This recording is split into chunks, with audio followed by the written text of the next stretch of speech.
అందరము కూడా ప్రభు భోజన బల్ల దగ్గరకు వచ్చినప్పుడు మనం ఏం చూడాలంటే మనము ఆ సిలువను మనందరం చూడాలండి.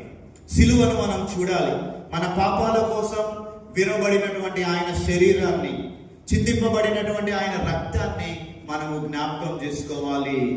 కొన్నిసార్లు ఏం చేస్తామండి, లోకపు విచారాల్లో మనము మర్చిపోయినా ఆయన త్యాగాన్ని ఈ యొక్క రొట్టె ద్రాక్షారసము మనకు జ్ఞాపకం చేస్తాయండి. అందుకనే ఇది ఒక జ్ఞాపకార్థ కూటమి.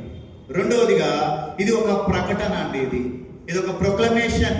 చూడండి, మీరు ఈ రొట్టెను తిని పాత్రలోనిది త్రాగునప్పుడల్లా ప్రభు వచ్చే వరకు ఆయన మరణమును ప్రచురించుదురు. కాబట్టి ఈ సంస్కారంలో మనము పాలు పంపులు పంచుకుంటున్నప్పుడు యేసు నా కోసం మరణించాడు, ఆయన నా కోసము తిరిగి వస్తూ ఉన్నాడని లోకానికి మనం ఏం చేస్తున్నామండి, మౌనంగా ప్రకటిస్తూ ఉన్నాము.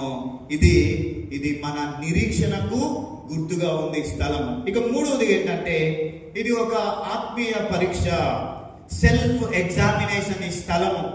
అందుకే 27వ వచనంలో, కాబట్టి ఎవడు అయోగ్యముగా ప్రభు యొక్క రొట్టెను తినునో, ఆయన యొక్క శరీరమును ఆయన రక్తమును ఆయన తినునో వారు ప్రభు యొక్క శరీరమును గూర్చియు రక్తమును గూర్చియు అపరాధి యగును. బల్ల దగ్గరికి వచ్చే ముందు మనల్ని మనం పరిశీలన చేసుకోవాలి. దీన్ని చులకనగా చూడరాదండి. ఇది కేవలం రొట్టె, ఇది కేవలం ద్రాక్షారసం. చాలా మంది నాతో అంటారు, అయ్యా కొంచెం స్వీట్ తక్కువైందయ్యా, రొట్టె ఇంత పెద్దగా తెరిచారయ్యా. ఇది కాదండి మనం చెప్పాల్సింది. మనం చెప్పాల్సింది ఏంటో తెలుసా? ప్రియమైనటువంటి దేవుని వారలారా, ఏంటండి ఇది బల్ల దగ్గరికి వచ్చే ముందు మనల్ని మనము పరీక్షణ చేసుకో. ఇది ఆయన రక్తము, ఆయన యొక్క శరీరము అని పరీక్షించుకొని, ఇందాక వాక్యంలో చెప్పినటువంటి విధంగా మన హృదయంలో ఏవైనా విగ్రహాలు, పాపాలు ఉన్నాయా? ఎవరి మీద అయినటువంటి అసూయ, ద్వేషం, పగ ఉన్నాయా? అయోగ్యంగా పాలు పంచుకోవడం అంటే దేవుని త్యాగాన్ని తక్కువగా చూడడమే. కాబట్టి ప్రియమైన దేవుని వారలారా, మన పాపములను ఒప్పుకొని క్రీస్తు రక్తములో కడగబడిన వారు ఈ విందులో పాల్గొనాలని దేవుని వాక్యం తెలియజేస్తుంది. కాబట్టి ఈరోజు బల్ల దగ్గర ప్రభు మనలందరినీ ఆహ్వానిస్తూ ఉన్నాడండి. ప్రభు మనలందరినీ ఆహ్వానిస్తున్నాడు.